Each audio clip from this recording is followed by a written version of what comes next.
Getting the smile and confidence you've been dreaming about, all from the comfort of your home, isn't a total mystery with Bite clear aligners. Just don't be surprised if all your friends start asking, "What's your secret?" Begin by ordering your at-home impression kit today for only $14.95. Bite clear aligners are doctor-directed and delivered to your door. Treatment costs thousands less than braces, plus they offer flexible financing, accept eligible insurance, and you can pay with your HSA FSA. Get 80% off your impression kit when you use code WONDERY at Byte.com. That's BYTE.com. Start your confidence journey today with Byte. This podcast is brought to you by eHarmony, the dating app to find someone you can be yourself with. Why doesn't eHarmony allow copy and paste in first messages? Because you are unique, and your conversations should reflect that. eHarmony wants you to find someone who will get you. How are you going to know who gets you if people send you the same generic conversation starters they message everyone else? Conversations that actually help you get to know each other. Imagine that. Get who gets you on eHarmony. Sign up today. Hello, welcome. Let's chat. It's hard. You want to talk? I know, that's disappointing. Sit back. Let's work this out. How's it going? What are we doing here? Where are you going? Hey there. Wow. It's not always easy. It's amazing if you think about it. Let's think about this. Strange. I have some thoughts about that. Life is hard. Trauma bonded.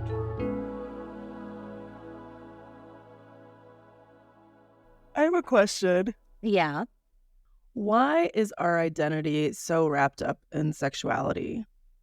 Except that for heteros, it's not. It's not. Yeah. So why do we hear so much about people's sexual proclivities or interests or desires or preferences, whatever? Why is that so wrapped up in or why is that something that we hear about so much with people that identify outside of like a heteronormative way? Yeah, and it's interesting that we use the word identify, right? Too. I mean, because it becomes your identity when it's so just a part of your identity. It's just a part. I mean, he was saying that, right? Like later in the episode, he says people are just people, right? And it's not about who you bone or what you like. But why do I need to know that? And it's fine if we do know it, but like why is it important if I know that or not? And I don't think it is. Though if you're trying to look for someone to do, it's good to know what their preference might be. It's just when sex is the subject, it automatically gets conflated in people's brains. I think a lot of people walk around with sort of pervy brains, right? Yeah. That we can't just like talk about sex without it automatically jumping to something else. Like if you look at the comments on Instagram from Co's story last week on the This Is Actually Happening Instagram, there's some garbage on there. Oh, really? Yeah. This show used to be about like beer-da-da, but now it's about beer-da-da. Next week it's going to be a story from a guy that wanted to have sex with his neighbor's 6-year-old, but they wouldn't let him and he's pissed about it. Like, what? That was an actual comment. See, that's the whole thing. It's like, okay, yeah, now you want to, it's the whole sex with an animal thing all of a sudden, you know? Yeah. Sex with a car thing. Yeah. It's like as soon as sex enters the conversation, everyone loses their whole fucking mind. If it's something other than man and woman, it can jump to anything from there. I don't think we want to know what men and women are doing either. I definitely don't. It's so unnatural, you know? It is. So much of it is very unnatural. Gonna get in trouble for that.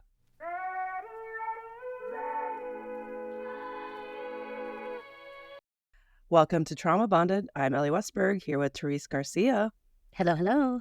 And today we're discussing episode 326 of the podcast. This is actually happening. What if you discovered a new way to love? A brief synopsis. Our storyteller grew up in Stockton, California with a loyal mom and a philandering father. His father was addicted to heroin, but always made it clear he was proud of his son and loved his son. It's from adults in his life and community and church that he learned what monogamy was, though he was bad at it himself. Our storyteller was a cheater, and he felt bad about it. He wanted to be a man of integrity, but how in this construct that didn't work for him? After his dad was murdered, he realized he truly had only one life to live. Through education, he realized ignorance causes harm, and he became agnostic.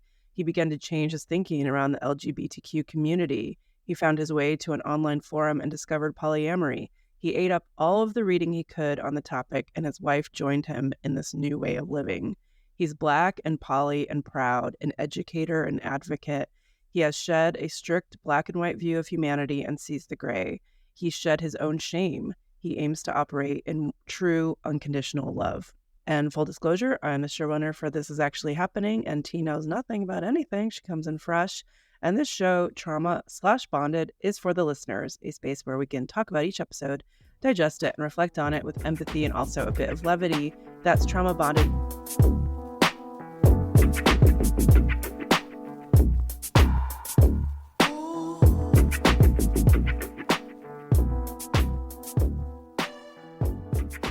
T, what stuck out to you as the heart of the story? In the spirit of being poly, I went with 2 words today. I love that. Right? Yeah.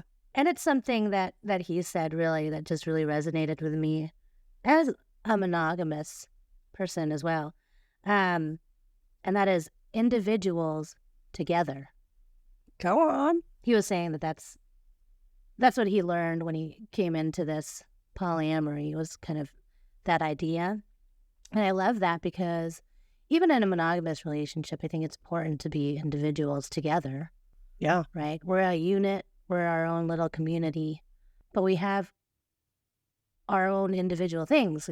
We enjoy different things. We have completely different personalities. We're completely different in many different ways. We're not the same person, and we're also not everything to each other. Right? Yeah. But we chose each other and we choose each other. And so that's what we're doing. But I love the idea with polyamory, individuals together. And then you can hang with other individuals and be together. And every part of you can be kind of fulfilled. And I think we learned from both him and Co. that polyamory is so much more about than who you're banging. Right. Right. Both of them said how they see through lines in their life where it's the thinking, the changing the thinking has helped them in so many other ways. I'm learning a lot with these past 2 ones, I must say. Yeah. A lot of times before these episodes, or before, knowing folks who were polyamorous, I always thought it was just, I get it. You can go and have sex with 10 people. You just want to bone everybody. It's more than that. It's much more than that. Way more than that. But I didn't know that then. Me neither. And it's very logical, the whole thing. It's not like a big jump or anything. No, it's very thoughtful. I think that's why it's so scary to people. It's kind of hard to argue against. It's very hard to argue against.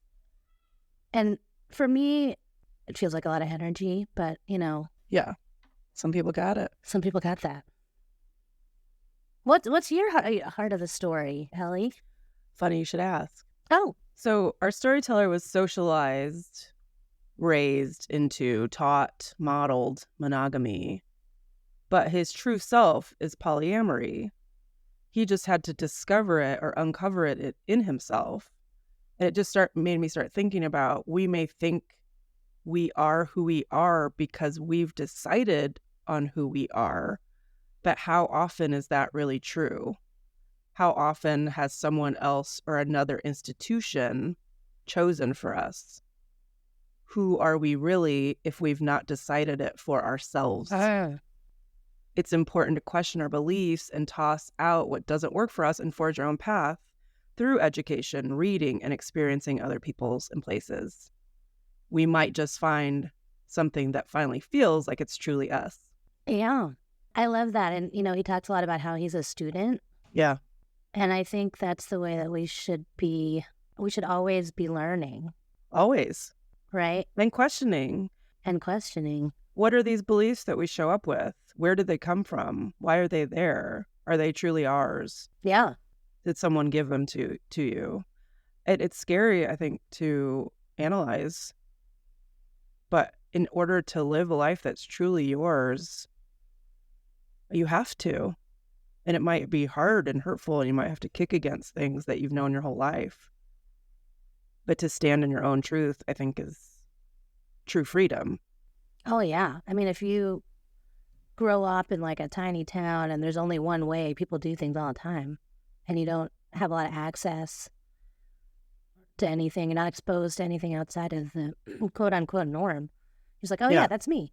Like, if I was brought up like that, I was like, oh, yeah, straight, probably gonna be a nun or something. Cool. Weirdly drawn to a couple women folk, but that's just because this one, she's really taken to the nunnery. I've never seen someone so comfortable in a nunnery. It's weird because she loved the nunnery. Well, she first started in the women's prison. She loved women's prison, and it's like she got saved and then loved the nunnery. Strange. Praise God. It's the only way. But it's nice if you experience it or read about things or learn things, however you're going to do it, that are outside the norm, then you can see the possibilities out there and be like, oh my God, that could be me actually. Yeah. It makes me sad to think about people that really don't maybe have exposure or opportunity to be outside of their own bubble, and then maybe don't have any introspection because of it. And they grow up and they do what mommy did, they did what daddy did, and, that's it. And they reproduce and they just go on and they don't think much of it. It's a life that works for them. And maybe that's what big cities are for, is those kids that did grow up that way and went, but there's got to be something else. Yeah. And I want to know what it is. And I might come back here, but I at least got to go out there and see what else is out there and find out who I am outside of all these people. Yeah. I mean, that's why I'm so grateful I was brought up in San Francisco. Hardcore Catholic fam, priest, cousin, all things, sheltered for sure. But then in the streets of San Francisco, like, what's that? What's going on over there? Don't look over there. Yep. Wait, what are they doing? Don't. Let's pray. Like, okay. But they seem so happy. No, they're sad. These wafers are good. Yummy. Yeah, so our storyteller today learned monogamy from parents and religion. Mom's the typical mom to everyone. Everyone's welcome, very loyal to her man. And the dad, life of the party, intelligent, developed a drug addiction, which was not good. Our storyteller refers to him, says Papa was a Rolling Stone, meaning that he gets around. Cheated, had a couple more kids. Yeah. And this is the model set up for our storyteller. And then it's reinforced in church, and that's what church looks like. And he specifically says this is the construct in Black communities, too. In the 80s, a lot of people in his family were affected by the crack is whack. I'm trying to say crack epidemic. Crack attack. And weirdly, the way he framed this is kind of the first time I thought about this. It always makes me feel stupid when I'm like, why wouldn't I have thought about that before? But I shouldn't be mad at myself. I should be happy that I finally did think of it after he said it. This notion that crack affects the entire family. I think maybe my perception of someone addicted to drugs is they go outside of the family and then they come back and they're different. But this whole idea of like when you're needing a fix and you're stealing from the people you live with, including possibly your kid's own Nintendo, that's starting to trickle down into the kids are noticing this behavior and it affects them negatively. It's a lot. And he makes it clear that he did not hold addiction against his father or his brother. Seeing how awful it was, he recognized the power of addiction and he never thought anything bad about them. One thing I heard or read somewhere that I think is interesting is when you think about like addiction, right? It's something that's not rational. It's not reasonable. And we think about how do we cure people that are in active addiction, which I also, and correct me if you think I'm wrong, T, I also liken maybe a physical addiction to a cult, or there are at least crossover properties. Keep going. Okay. Yeah. So I read this somewhere. You can't reason someone out of a situation that they didn't use reason to get into. Interesting. Let that sit in your shoulders for a second. Say it again. Say it again. You can't reason someone out of a situation that they didn't use reason to get into. Oh. And it was in reference to a cult that we're all aware of that I'm not going to mention here. Uh-huh. Now, physical addiction obviously is different than like your belief system, but it can cause you to do like crazy things. And maybe when you are not high or you are not in the throes of your addiction, a reasonable person would say, yes, I definitely don't want to have that. Right. But again, when they took that drug, they knew that that wasn't a reasonable thing to do. So making them stop is not going to be a reasonable thing to do. I don't know. Maybe I just wanted to find a way to wiggle that into the conversation. Wiggle some cult talk. No, I think it does make sense. Yeah. Because like when they're in the throes of the addiction or you're in the throes of your cult, yeah, you can't be convinced. Like they could say anything. You can't be talked out of it. They could say anything. It's like that this is hurtful for your family or this, whatever it might be.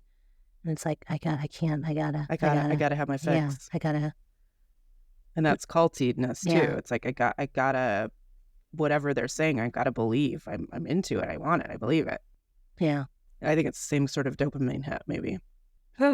Well, but like a drug is a literal hit. I don't know. There's something there. Let's talk about 80s kids. Okay. I love the way he described growing up in the 80s. It was too accurate. 80s kids are full of imagination and bikes and tag football in the neighborhood. And they're adventurous and they abide by the street lights. Yeah. And they have their own autonomy, which is it's so accurate. Such a lovely way to say it.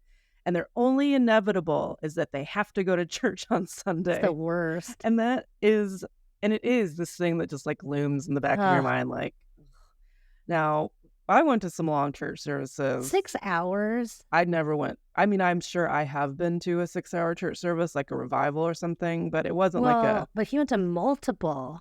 Like 6 hours of multiple services, We would go to the morning service and the evening service, but we'd have a break in between. Why have to go to a few? Or gotta get that word in you. It sounded so much. Us Catholics, man, bunch of slackers. Nobody's actually reading the Bible. You're only there an hour. Yeah, in and out. In and out. They're like, oh, you gotta fast for those 40 days or not. Like it's not even. Or not. We get it. It's hard. You can even eat fish, but it's like, no, I really still want that steak on Friday. Okay, have it. Yeah, it's fine. Such slackers. You guys in your 6 hours and your commitment. Yeah. That's probably why it was harder for you to get out of there. Mine was like, everyone's half-assing it anyway. Yeah, it was just more man hours I'd put into it. There's that 10,000 hours straight away. So I thought it was really interesting him talking about perceiving infidelity as a kid. His father had this other lady, Carla, and even then, our storyteller had the inclination to just make the other woman part of the family. Why can't we just be friends? I loved it. I loved it when he said that. He's like, can't you just come over and we hang? Yeah, we'll just be friends. I was like, oh, that does sound nice, actually. Doesn't that sound nice? I'm sure that Carla and Mom might get along. They're probably cool. Maybe. Probably without not. The whole dude thing. Yeah, kick the dude out. That's who you need to get rid of. And he talks about how his parents had this undeniable loyalty and love. They just didn't have any faithfulness. Yeah, that was interesting. And if you can make a relationship last without the faithfulness, what does that look like? And I think these are the seeds that are being planted in his young mind. Usually you combine loyalty and faithfulness. Like if you're faithful, you're loyal. If you're loyal, you're faithful. But here they were. Well, you could say that she was loyal to him and he was unfaithful to her or something. Well, yeah, but usually they come hand in hand. I agree. But here, and with polyamory, I feel like you are being loyal and you're being faithful. But I think also, can't you, that again, this is another issue that exists outside of who you're banging, right? Like his dad could be loyal to the family and still have sex with someone else. Yeah. Right? Like loyalty doesn't just mean sex. Yeah. Being faithful implies just sex. But again, in a romantic relationship, doesn't it? I mean, that's the whole thing with his cheating, right? Words. Like is cheating like the actual deed, or is it also just Texting, being with other people, sexting. or just giving your time or your intimacy or vulnerability to someone else. Yeah, it does start to get into a lot of gray areas, which we are in. But faithfulness, I think in polyamory, you are still being faithful because you're being true to the people. You're being transparent. You're being transparent, yeah. And honest. So you can still be loyal and faithful. Right. Yeah. But you believe, though, that you can be loyal and unfaithful in monogamy. Yes.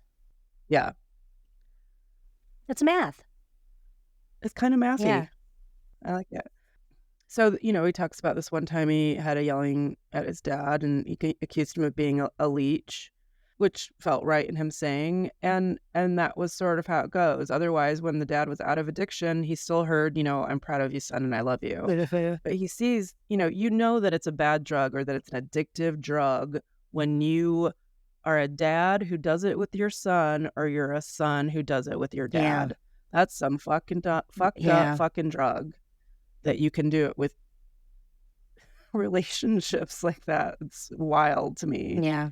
And our storyteller saw that and it messed him up. And he saw the reality of how addictive that drug was, and he does not blame the addicted. Yeah. And that's a hard line to walk, but he seems just like he could see things for what it was even when he was a kid. Yeah. And I think this comes into play later when he talks about when he discovers polyamory, he realized that was really what was hardwired into him from the beginning.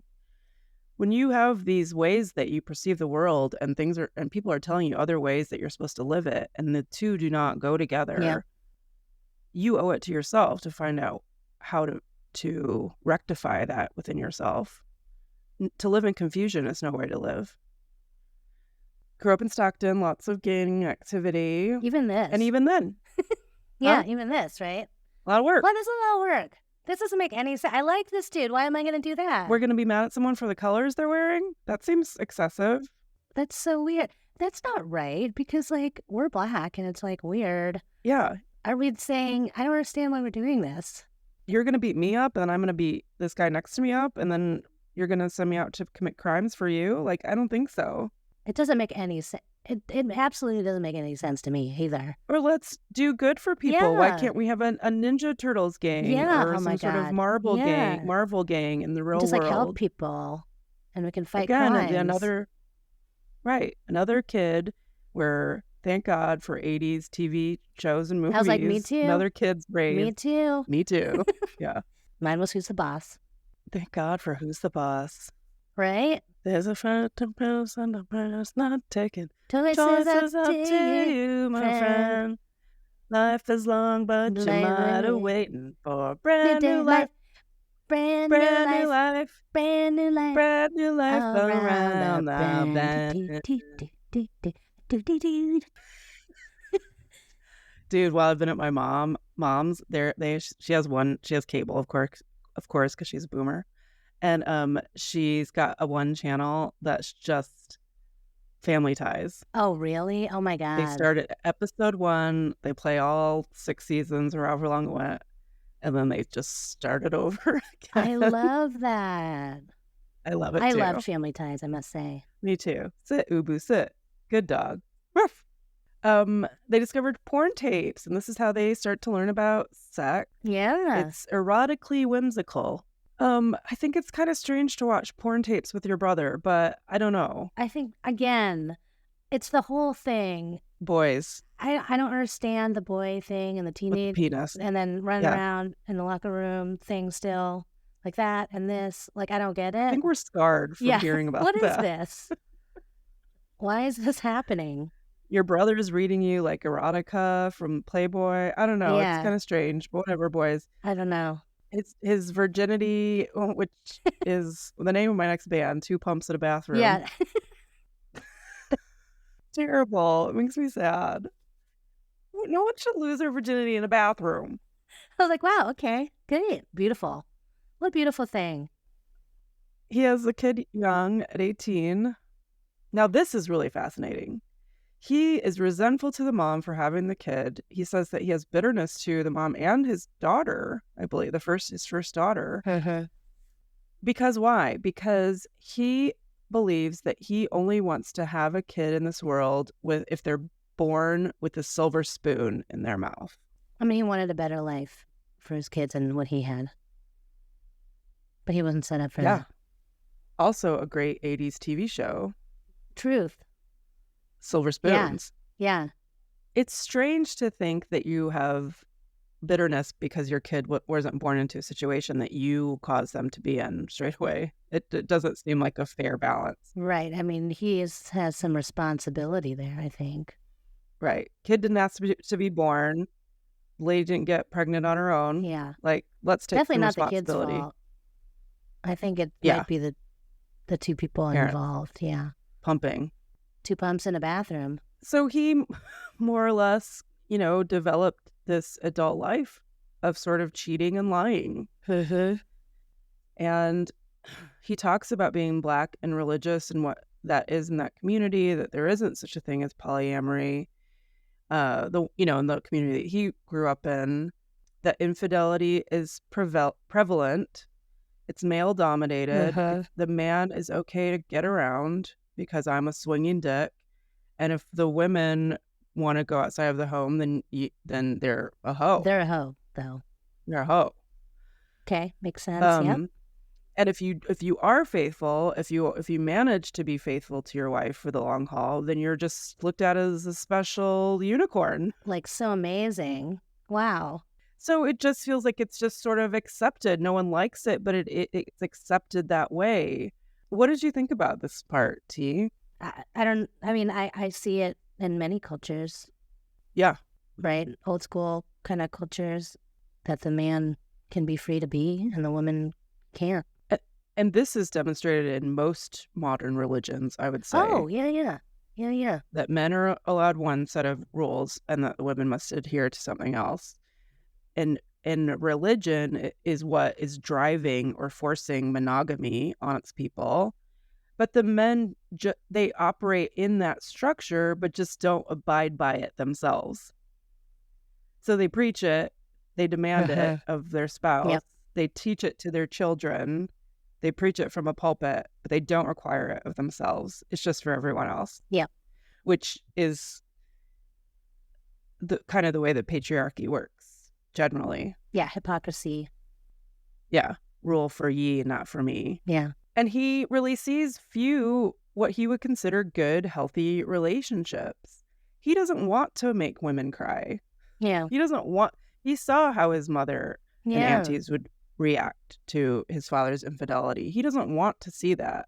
Or he doesn't want that, yet he says he adopts the behavior. And this goes back to this stuff is put inside of us, is put to us. And if it's a culture, especially one that behooves you, well, I do like pumping in bathrooms with different girls all the time. I feel bad about it, but people are telling me that really technically I'm okay to do it, then I'm going to do it. But there's got to be a way where those ideas can still happen, but it's not at the expense of a partner or someone else. Like, someone doesn't have to suffer in this situation. So again, these seeds are already like inside him. He's already thinking about that. Why is there only monogamy for love and relationship? But this mentality that I'm going to go do what I want. And then those two things don't do well. And then no one feels good about it. No one does. No. Constructs plus institution plus tradition plus example plus libido is all intersecting at the same time. Math. Yeah. So heartbreak and anger and sadness is what he sees in relationships because monogamy doesn't work and he doesn't want it for him or his partners or his kids. And especially with this current person that he's with, there's zero communication and zero transparency. So it's almost as if they're trapped together in this monogamy because there's also cheating. So there's no fulfillment. And he really wants to be this man of integrity. And he's sort of blaming this frustration on why he's unable to express himself fully, hence his sort of anger problem, hence the domestic violence arrest. Now, he says it was because of yelling. Yelling. Can you get arrested for yelling? Not sure. But he went to jail 2 times that day. Right, for domestic violence. Yeah. And we don't know the ins and outs of that. We're taking him at his word. But he knows that that's not a way to live. And so he decides to go ask for help. And where do you go ask for help? I mean, I go to church because they have all the answers, right? In certain cultures, they do. That is their first stop, right? Church. What does the pastor say? Well, the pastor's wife says get married. Definitely, that's what you should do. Clearly, that was the answer. Keep going. Like, keep doing what you're doing, but just make it harder to get out of. Yeah. Now there's going to be legal ramifications if you are to divorce. What can we try to get in the mind of this pastor's wife for a second? Well, that's the whole thing, right? She's in that mindset. She's got that addiction to crack going, we might say. Religion. Oh, she's culting out. They already have a kid together. They already live together. The only way to make this holy again is to get married. Yeah. So maybe, it is this veil of religion that's forcing her to tell them this terrible advice. Or maybe the perception is if this is your wife, not just your girlfriend, you're going to treat her a little bit better, possibly. So this big turning point happens for him when he gets the call that his dad was murdered. And it sounds like, he points out that the younger generation don't have any respect for drug addicts. So maybe it was a robbery gone bad that got stopped, and then they came after him later, or if it was gang related. We don't know. We do know that the mom predicted that if the dad went out again, he would not make it, and he did not. And this was a big wake-up call to the storyteller. Truly there is only one life to live. So the first thing he does is he says he wants a divorce. Yeah. Good for him. Yeah. And the second thing he says is, I'm going to become better. And I'm going to start by pursuing an education. And we all hear these things once in a while that's just ring true to us. And what rang true to him was ignorance causes harm. And that immediately caused him to turn agnostic. Why do you think that is, T? Why did ignorance causes harm? Why did that set his head on fire and make him sort of turn against his religious roots? I think a lot of it is probably because religion breeds ignorance. You should live this life how it is, like this, but there's other realities of other things going on in the world. What do you do with this? What do you do with that? And get married. Well, what do you do with this? What do you do? I'll pray. Just pray on it. You'll find that out when you're dead. Don't worry about it now. No, this is heaven is what matters. So just keep doing what you do to get to heaven. Don't forget to tithe. Oh yeah, 10%, please. Like you said, the questions were piling up. Lots of questions. Lots of questions. Not a lot of answers. And again, I'm a big believer. And you start asking questions, you're going to start getting answers that don't jibe. Yeah. He was having an existential crisis. Yeah. And then what happened? He started driving Uber in the Castro of all places. In the Castro.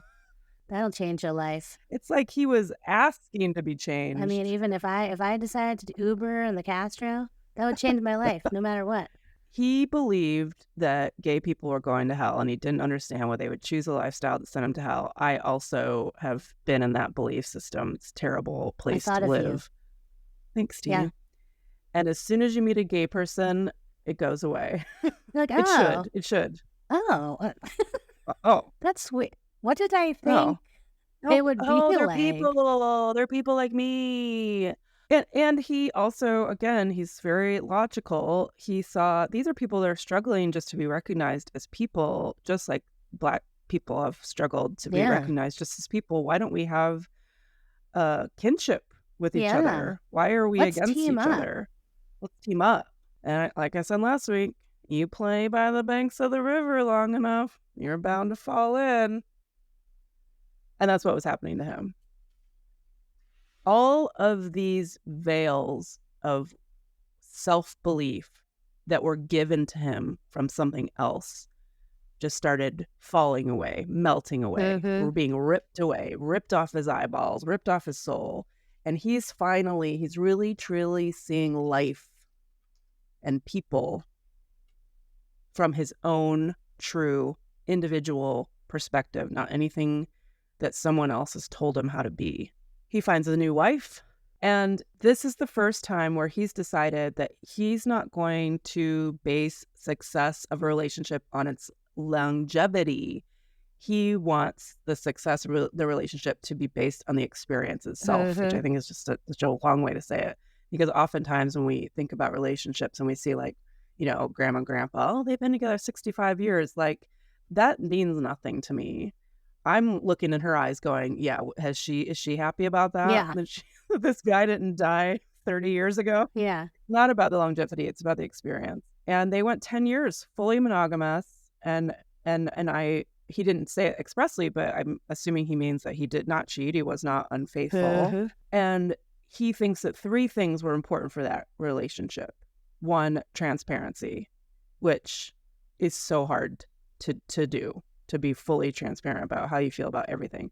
2, the recognition that it's our marriage and not anyone else's. Big. Okay? That was big. You don't live inside here. Yeah. Get out of here. Yeah. And 3, that it's so important that you're friends first. Yeah. Because you ain't always going to feel a little tickle in your pickle. For You know what sure. I mean? For sure. So you got to be able to laugh together. Hang You got to be out. able to hang out together. Yeah. He joins this he said, she said online group. Oh, she said. And he starts talking to some ladies in a triad. And they tell him the straight dope about how men come in and mess up their relationship because they have to lead. Yeah. And this is the first time he learns about polyamory. And he said he just Let's do ran this. with it. This exists. Wait a Let's minute. go. Wait a This second. is legal? Yeah. Give me a new Bible. Let's call it the Ethical Slut. Have you read Ethical Love Slut? it. No, but so many people have Yeah. said the title to me. I feel like I have. Yeah. Yeah. Me too. He's really excited to now be out as Black and Poly. And there is a group called Yeah. Black and Poly, and they are all about the education, and they really call you out on anything that's contrary to what that looks like. And he brings it to his wife, and she's apprehensive, but she does study for herself, and she's learning together, and she's more covert about it, but he's like out and proud. And he says it himself, polyamory is just a tool. And it's a tool that helps their marriage work. It helps their relationship work. And again, more power to him. I'm not there yet, but who knows? Who knows? My heart is open. And then I had this idea. I had this thought. So then I got thinking about The Bachelor and The Bachelorette, Okay. the television shows. Yeah. I was like, wait a second. The Bachelor and Bachelorette, that's polyamory. I was like, oh, it's like more liberal and progressive than we even know, and all the conservatives that watch it know. And then I was like, you ding dong, Elly, it's not polyamory. It's polygamy. It's one person that gets to have a bunch of different partners. Yeah. And polygamy is worse even than the conservatism Yeah. that we have now. It's so backwards and gross and unequal and antiquated. So those shows, as much as we hate them, they're even worse than we even realize. And at first I thought I stumbled upon something progressive about them, but it's not at Well, all. isn't Love is Blind kind of like polyamory, though? Until they get into it. They have to pick one. But they're all dating multiples, Yeah, getting to know each other. that's Who true. knows? Like, they should have a Love is Blind. I guess Love Island is also polyamorous. Mm-hmm. Until it's always, there's a point where they're like, you got to pick one or something, right? But what how those producers use that in those contexts, though, is for drama. Right. Right? It's not, they're exploiting the innate jealousies that we have in us. Oh, yeah. Even though on those shows, they try to be transparent and honest with their potential partners that they're exploring other people, but it always ends in drama. Yeah. And that's what makes it interesting for us to watch. So that's not a good representation of polyamory either. It's more jealousy than compersion. Compersion. We got to talk about compersion. Yeah. I'm just saying. Because if they were more compersion-y, Yeah. in like Love is Blind or Love Island or whatever, everybody... Compersionistic. Yeah, compersionistic. Compersive. Anyway, I'd never heard that word clearly. But then they could all just, be in multiple relationships And the with producers multiple would be people. like, this show sucks. We're going to get canceled. Everyone's all happy and like... Yeah, everyone's having a great time. That'd be great if like you only, like anybody that got on the show, they were all like polyamorous. And it was like a check to the producers or something. Yeah. Yeah. Kind of cool. And then, because when they do the talking head, the producers are going, did you know that Leah also likes Rob? And Liv's going, I don't care. That's great. More power to him. Yeah. And the producer's like, damn it. Wait, what is this? His kids. His kids today. They know everything. So he defends it on the radio, and he makes this argument that you are capable of loving many people, not just in romantic relationships. Do you love your mom and dad and sister and brother and your dog and your best friend? Well, I'm not going to do them. You don't have to, but you can hold love for all of them, can't love you? Isn't just boning each other? Yeah.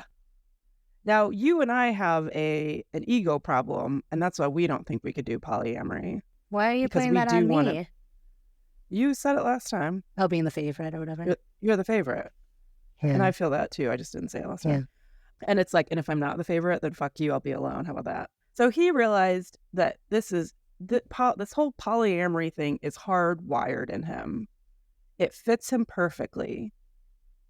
And it's helped to alchemize his temperament.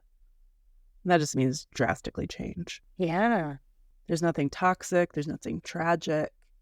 And it's helping him to retool himself in all sorts of ways, which is so cool. I mean, it sounds amazing.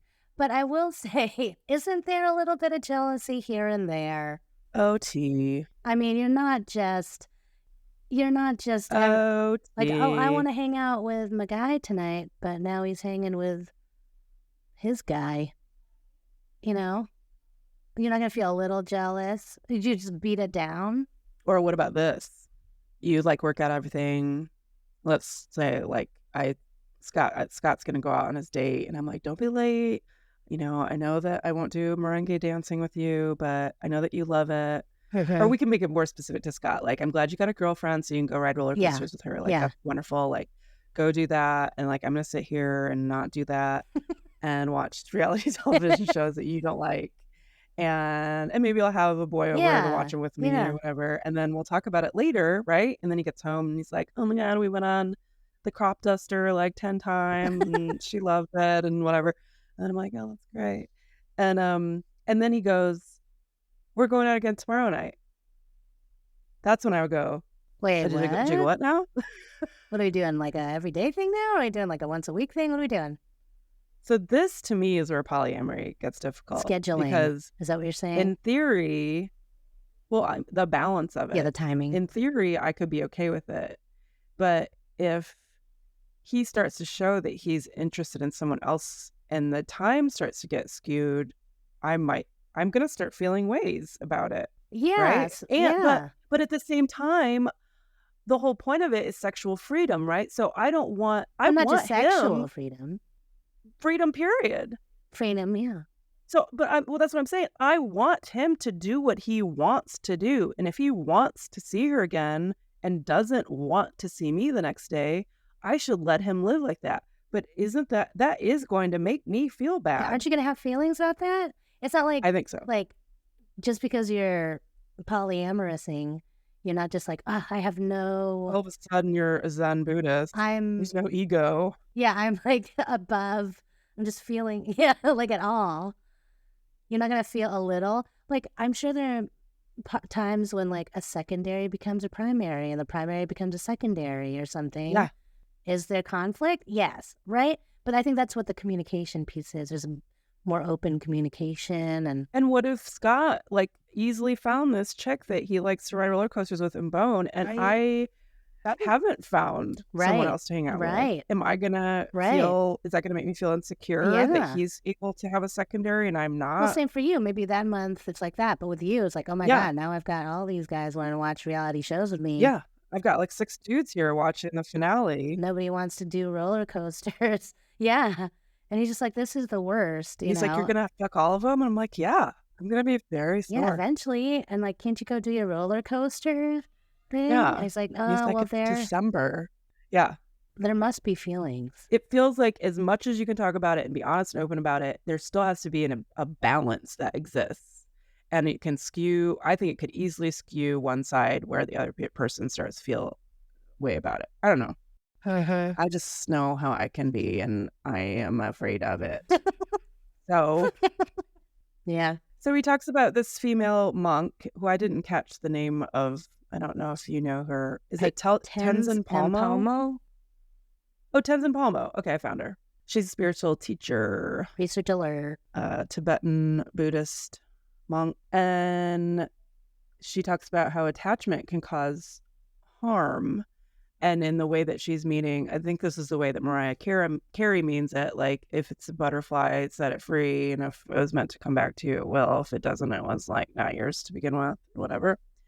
Isn't that what that song's about? Or that's a poem. It like hangs on a wall. I don't know. I don't remember. If someone wants to go, Let them you go. got to let them go. You let them go. You let them go. You don't just like keep pulling.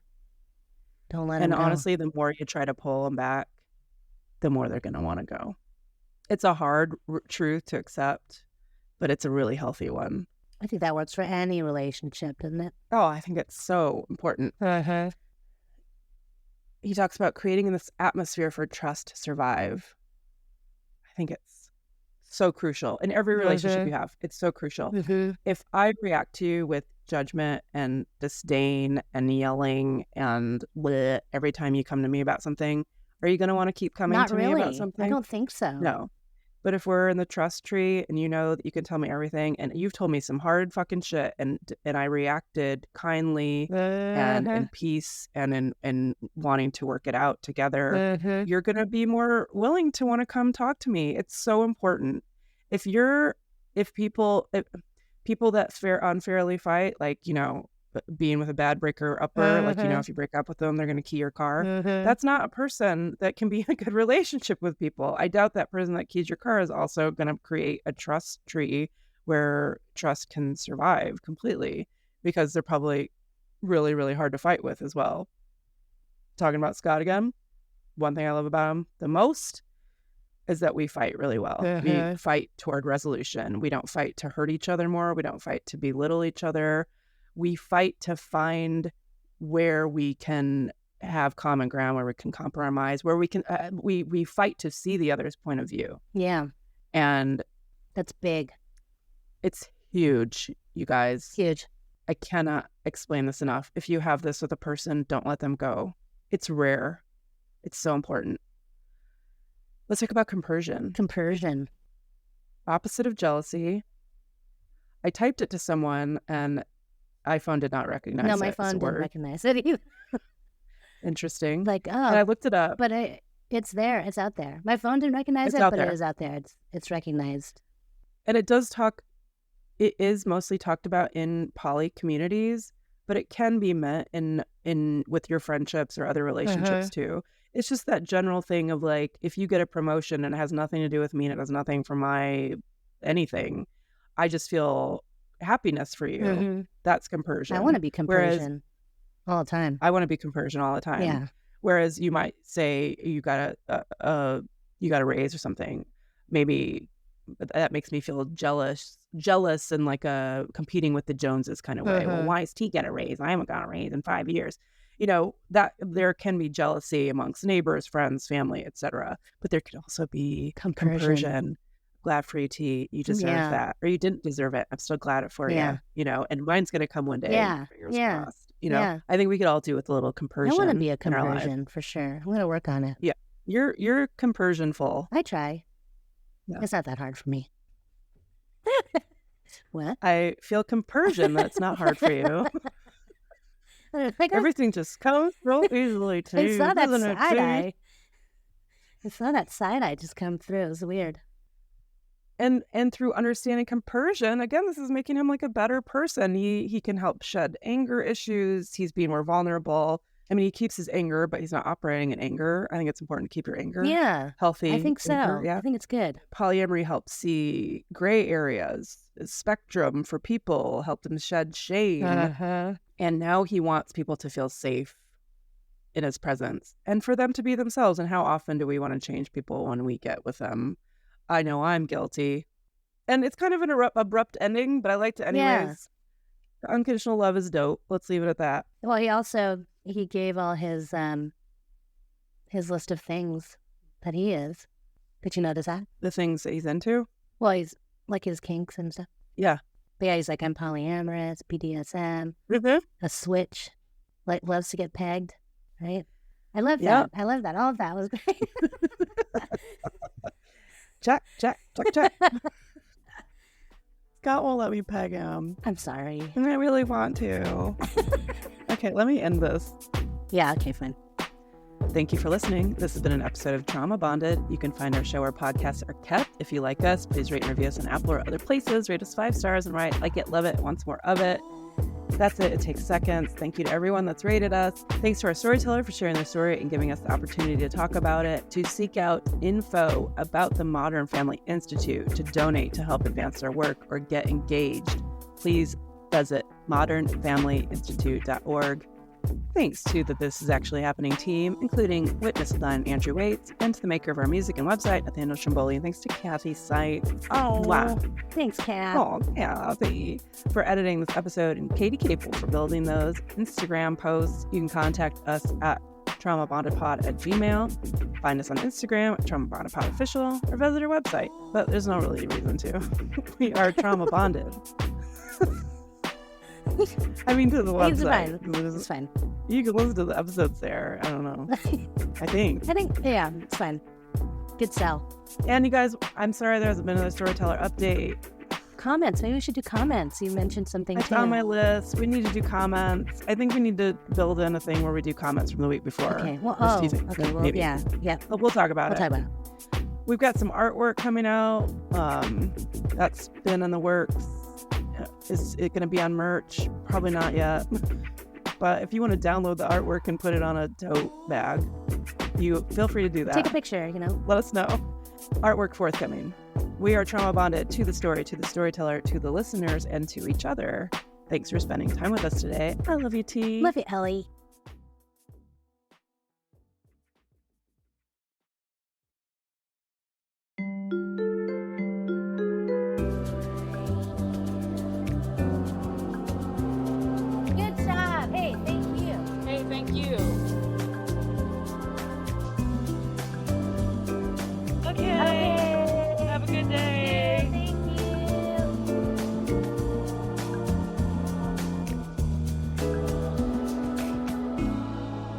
Trauma Bond.